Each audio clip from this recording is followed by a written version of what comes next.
deliver competency-based training, Trainee Interest Program.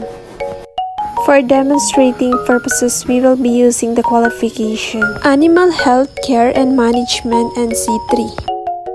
First is orientation. Second, the trainer oriented in class. Third, orientation include briefing on the unit's competencies to be completed and training. Administering recognition of prior learning or RPL which credit life.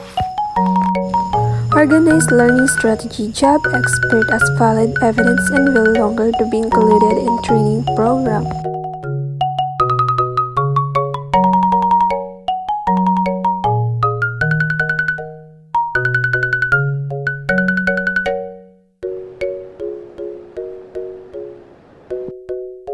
Trainer selects competency, receive instruction, provide CBLM materials, and introduce and use progress achievement chart.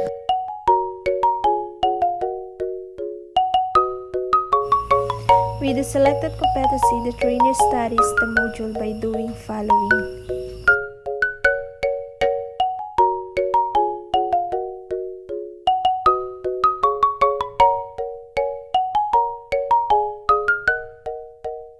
Not satisfactorily perform competency. If the skill is not satisfied to really perform, the trainee study again the module. Satisfactorily perform competency task, and if we satisfactorily perform the task, the trainer will be accessed in his the few minutes of the competency. Have enough competency been achieved, the student units of competency, we can exit the program.